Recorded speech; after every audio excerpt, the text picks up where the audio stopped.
வணக்கம்.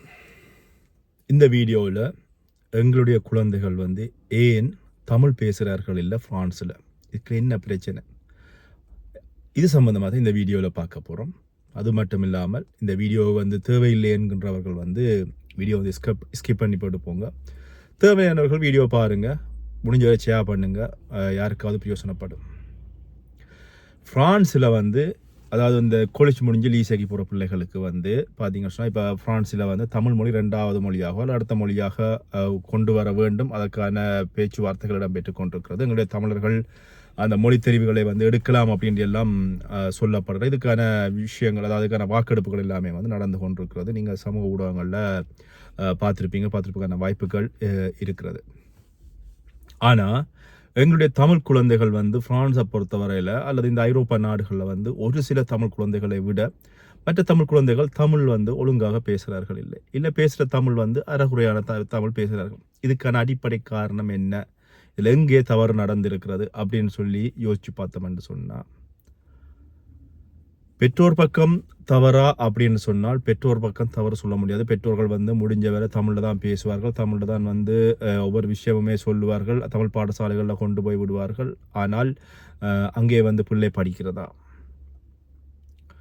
இல்லை, எங்களுடைய பிள்ளைகளுக்கு தமிழ் பிடிக்கவில்லையா, எதுக்காக எங்களுடைய பிள்ளைகள் தமிழில் பற்று குறைவாக இருக்கிறது? அது இப்போ வருகிற ஜெனரேஷன் அல்லது இப்போ வருகிற சந்ததியினர் இந்த தமிழை படிப்ப சரியான குறைவாக இருக்கிறது, தமிழ் பேசுவதே குறைவாக இருக்கிறது. இலங்கையில் பிறந்து இங்கே வந்தவர்கள் கூட, இலங்கையில் ஒரு 10 வயசில் 10 வயசு வரை இருந்து போட்டு இங்கே வருபவர்கள் கூட ஒழுங்கான தமிழை நேர்த்தியாக பேசுகிறார்கள் இல்லை. இதுக்கான அடிப்படை காரணம் என்ன, இதில் என்ன பிரச்சனையாக இருக்கிறது அப்படின்னு சொல்லி பார்ப்போம். ஃப்ரான்ஸை பொறுத்தவரையில் இங்கே ஒரு குழந்தை பிறக்கிறது அப்படின்னு சொல்லி எடுத்துக்கொள்வோம்.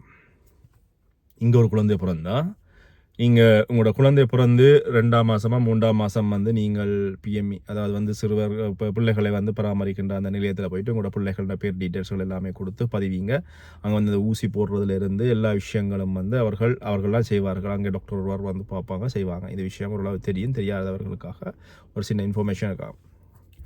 இந்த நேரத்தில் அங்கே அந்த பிஎம்இயில் சொல்லுவாங்க என்னென்று சொன்னால், உங்களுடைய வீட்டில் நீங்கள் உங்களுடைய மொழியை படிங்க, வேறு மொழி உங்களோட மொழியை பேசுங்க, வேறு மொழி பேசக்கூடாது அப்படின்னு சொல்லுவார்கள். ஏன்னு சொன்னால், இங்கே இந்த பிள்ளை வெளியில் போனதுக்கு அப்புறமாக பள்ளிக்கூடத்தில் படிக்கும், வெளியில் டியூஷனுக்கு போகும், விளையாட போகும். அப்படியே நேரங்களில் பிள்ளைக்கு பார்த்தீங்கன்னு சொன்னால் ஃப்ரெஞ்சு மொழியை கற்பதற்கான வாய்ப்புகள் அளவுக்கு அதிகமாக இருக்கிறது.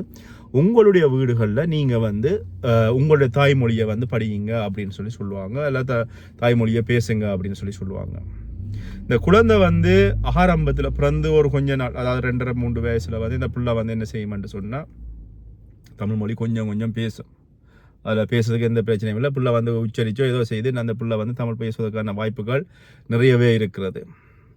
பிள்ளை பள்ளிக்கூடம் போகின்ற பொழுது தான் நீங்கள் பிரச்சனை ஆரம்பமாகிறது. பிள்ளை பள்ளிக்கூடம் போகின்ற பொழுது அந்த பிள்ளை தமிழ் மொழி விட்டு பிரெஞ்சு மொழிக்குள் போகின்றது. பிரெஞ்சு மொழிக்குள் போகின்ற பொழுது அந்த குழந்தை நிறைய சவால்களை சந்திக்கும். என்ன சொன்னால், மொழியை பிடிப்பது அல்லது மொழியில் கதைக்கிறது அல்லது அந்த மொழியை பிரெஞ்சு மொழியோ அல்லது அந்தந்த நாட்டு மொழியை எப்படி பேசிக்கொள்வது அப்படின்னு சொல்லி நிறைய விஷயங்கள் அந்த பிள்ளைக்கு இருக்கும். அதில் ரொம்ப கஷ்டப்பட்டு அந்த பிள்ளை அந்த மொழியை ஓரளவுக்கு பிக்கப் பண்ணி கொண்டு வந்துடும். இப்படியே வருகின்ற பொழுது எங்களோட பெற்றோர் என்ன செய்யணும்னு சொன்னால், 2வது மொழியாக தமிழ் பாடசாலைகளில் கொண்டே விடுவார்கள். காலையில்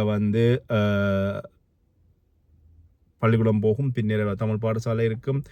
தமிழ் பாடசாலையில் போனால் அங்கே சனிக்கிழமைன்னு சொன்னால் தமிழ் பாடசாலை, ஞாயிற்றுக்கிழமைன்னு சொன்னால் அது ஃபுட்பால், வாலிபால், வேறு ஏதாவது ஆக்டிவிக்கு போகும், வேறு ஏதாவது ஒரு விஷயத்துக்கு போகும். இப்படியே இருக்கின்ற பொழுது பார்த்தீங்கன்னு சொன்னால் இந்த குழந்தையினுடைய நேரமும் காணாமல் இருக்கும். அது மட்டும் இல்லாமல் எங்களுடைய பெற்றோர்கள் இந்த தமிழப்படின்னு சொல்லி அந்த பிள்ளையை தொந்தரவு பண்ணுறது. அதே போல் அந்த பிள்ளைக்கு பார்த்தீங்கன்னா பள்ளிக்கூடம் போய் ஒரு கொஞ்ச நாள் போகின்ற பொழுது அந்த பிள்ளைக்கு அவ்வளவு படிப்பு சுமை கூடிக்கொண்டு போகின்ற பொழுது அந்த குழந்தைக்கு என்ன செய்கிறன்னு தெரியாது. அதை என்ன செய்யும்னு சொன்னால், தமிழ் பள்ளிக்கூடம் அப்படின்ற பொழுது தமிழ் மொழி கற்கின்றது அப்படின்ற பொழுது அந்த பிள்ளை தமிழ் மொழியை கற்பதை மெல்ல மெல்லமாக குறைக்க பார்க்கும். ஏனென்று சொன்னால், பிள்ளையினுடைய அந்த மொழி எங்களுடைய இந்த தமிழ் மொழியை கற்பதற்கு பிள்ளைக்கு விருப்பம் இல்லாமல் இருக்கு. ஏன்னா அது பெற்றோருடைய நெருக்கம். அதன் காரணமாக தான் வந்து பார்த்தீங்கன்னா அந்த பிள்ளை தமிழ் மொழியை வந்து கொஞ்சம் கொஞ்சமாக வெறுக்கும். இதை தாண்டி எங்களோட பிள்ளைகளுக்கு வந்து எங்கேயாவது ஒரு சில பிள்ளைகள் வந்து விருப்பப்பட்டு படித்து நல்லா வருகிறார்கள். அவர்கள் வந்து உண்மையில போற்றப்பட வேண்டிய ஒரு விஷயம். அப்படியான குழந்தைகளும் இருக்கிற இல்லையண்டு இல்லை, எங்கேயாவது ஒரு குழந்தைகள் வந்து பேசுகிறார்கள். இல்லை, இன்னொரு விஷயம் வந்து பிள்ளை வந்து பார்த்தீங்கன்னு சொன்னால் வீட்டில் வந்து தமிழ் மொழியை பேசுவதற்கு வந்து பெற்றோர் வந்து உந்துதல் பண்ணுவதில்லை. ஒரு தமிழ் டிவியை போட்டு விடுறதில்லை, அல்லது வந்து ஒரு தமிழ் ப்ரோக்ராமை பார்க்க விடுறதில்லை, ஒன்றுமே இல்லை. வேலை இப்போ காலமாக பள்ளிக்கூடம் போகும், பள்ளிக்கூடத்தால் பிள்ளை வந்து மத்தியானம் சாப்பிட வரும், அல்லது பள்ளிக்கூடம் மத்தியானம் சாப்பிடும், அல்லது பின்னேரம் வந்து பள்ளிக்கூடம் முடிஞ்சு வீட்டை வரும். வீட்டை வந்த உடனே புத்தகத்தை எடுத்து படி என்று சொல்லுகிறது. பிள்ளைக்கு வந்து அடுத்த மொழியை கற்கிறதுக்கோ அல்லது அடுத்த மொழி சம்பந்தமான ஒரு அறிவு வருவதற்கு வந்து யாருமே வந்து எந்த பெற்றோருமே வந்து விரும்புறதில்லை. இதனால தான் எங்களோட பிள்ளைகள் வந்து அந்த தமிழ் மொழியில் இருக்கிற பற்றுகள் குறையுது. அது மட்டும் இல்லாமல் எங்களோட பிள்ளைகளில் இன்னொரு பிரச்சனை, இந்த பள்ளிக்கூடங்கள் போகின்ற பொழுது தமிழ் பிள்ளைகளோடு சேருவார்கள். தமிழ் பிள்ளைகளோடு சேர்ந்து இந்த ஆரம்பத்தில் சேர்கின்ற பொழுது அந்த தமிழ் பிள்ளைகள் அந்த ஒரு பிள்ளையோட சேருது என்று சொன்னால், இப்போ என்னோட பிள்ளை இன்னொரு பிள்ளையோட சேருதுன்னு சொன்னால், என்னோட பிள்ளை வந்து அந்த பிள்ளையினுடைய கதைக்கின்ற பொழுது அந்த பெற்றோருக்கு வந்து அதாவது 2 பெற்றோருக்கும் இடையில வந்து முறுவல் வரும், அல்லது வந்து ஏதாவது அந்த கதையை வந்து அந்த வீட்டு கதையை வந்து இந்த பிள்ளை இங்கே சொல்லும், இந்த வீட்டு கதையை வந்து அந்த பிள்ளை அங்கே போய் சொல்லும். அப்படி சொல்லுகின்ற பொழுது பெற்றோருக்கு இடையில வந்து கருத்து முரண்பாடு வரும். கருத்து முரண்பாடு வந்தோடனே பிள்ளையை வந்து பிரித்து விட்டுருவார்கள். அப்போ பிள்ளைக்கு வந்து அந்த தமிழ் மொழி பேசுவதற்கான வாய்ப்புகள் குறையும். சில பிள்ளைகள் வந்து பார்த்தீங்கன்னா தமிழ் மொழி பேசாமல் 2வது மொழியாக அரபு மொழி பேசுவது, அல்லது வந்து ஸ்பெயின் பேசுவது, அல்லது வந்து வேறு சைனீஸ் பேசுவதாக இருக்கிறதுக்கு காரணம் வந்து பிள்ளை வந்து அந்த நட்பு ரீதியில் வந்து தமிழ் நட்பை விட்டு இன்னொரு பிரெஞ்சுக்காரரோ அல்லது வேறொரு மொழி நட்போட போகின்ற பொழுது அந்த எங்களுடைய தாய்மொழி வந்து தவிர்க்கப்படும். சொன்னால் 2 தமிழ் பிள்ளைகள் ஒன்றா இருக்கின்ற போது பிள்ளைகள் 2 தமிழில் கதைக்கும், அப்போ மொழி வளர்க்கப்படும்.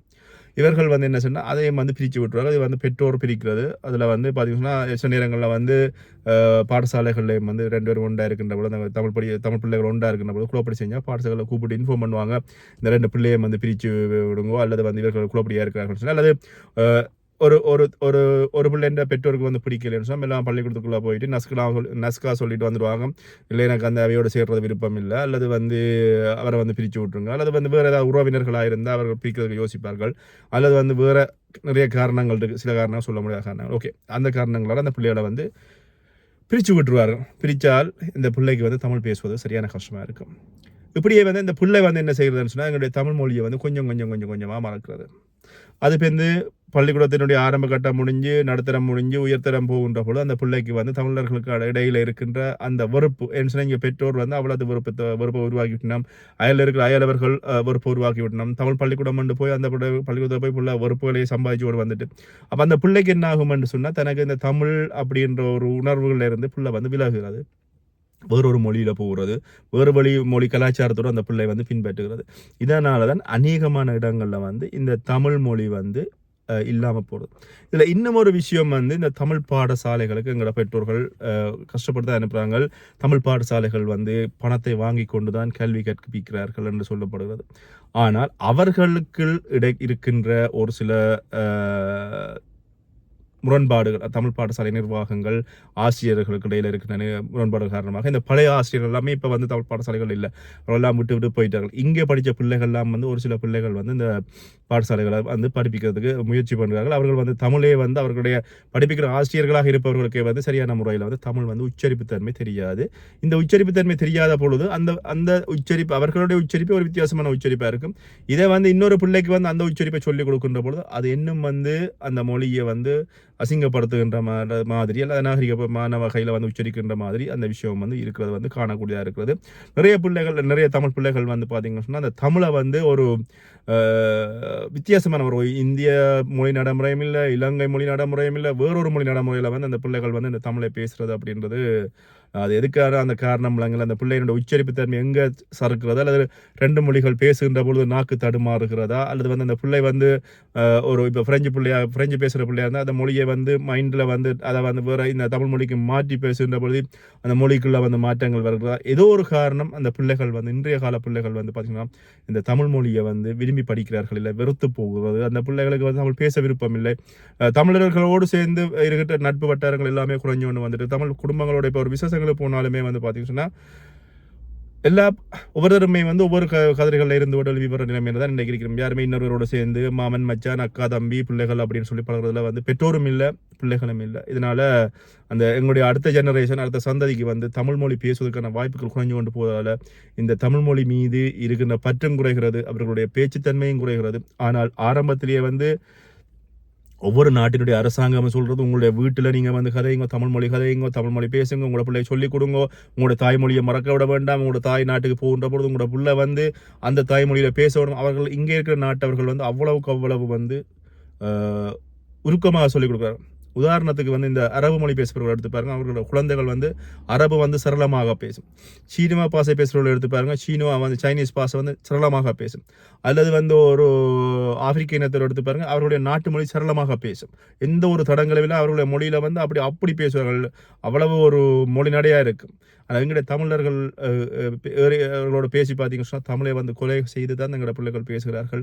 அதிலும் வந்து எவ்வளவோ கஷ்டப்பட்டு ஒவ்வொரு சொல்களை ஒவ்வொரு சொல் பிரயோகங்கள், சில பேர் வந்து தமிழில் பேசுகிறேன்னு சொன்னாலே ஏதோ அவர்கள் வந்து வெக்கப்பட்டு ஒதுங்கி போகிறார், அதாவது ஒரு மானம் போகிற மாதிரியான விஷயங்களில் வந்து ஈடுபடுகிறது வந்து பார்க்கக்கூடிய கவலைக்குரிய ஒரு விஷயமா இருக்குது. நாங்கள் தமிழை வளர்க்குறோம் அப்படின்னு சொல்லி நிறைய பேர் சொல்கிறார்கள். அடுத்த சந்ததியினருக்கு அழகான ஒரு தமிழை வந்து பெற்றுக் கொடுக்கணும் அப்படின்றது எல்லா பெற்றோருக்கும் உரிய ஒரு தலையாய ஒரு கடமையாக இருக்குது. அது மட்டும் இல்லாமல் கல்வி கற்பிக்கின்ற ஆசிரியர்கள், அதாவது இந்த தமிழ் பாடசாலைகள் தமிழ் பள்ளிக்கூடங்கள் அவர்களுக்கும் இங்கே வந்து சரியான ஒரு பொறுப்பு இருக்கிறது. இந்த பிள்ளைகளுக்கு சரியான முறையில் வந்து கல்வியை கொடுக்கணும் அப்படின்னு சொல்லி பார்க்கலாம் என்ன நடக்கிறன்னு சொல்லி. ஆனால் கவலைக்குரிய ஒரு விஷயம் தான் எங்களுக்கு தமிழ் மொழி செத்து போகிறது அப்படின்ற பொழுது எங்களுடைய அடுத்த சந்ததியினர் வந்து அதை சரியான வகையில் உச்சரிக்கிறார்கள் இல்லை பேசுகிறார்கள் இல்லை அப்படின்ற பொழுது சரியான ஒரு கவலையான ஒரு விஷயம் தான். பார்க்கலாம் என்ன நடக்குன்னு சொல்லி மீண்டும் இன்னொரு வீடியோ சந்திக்கின்றேன். நன்றி.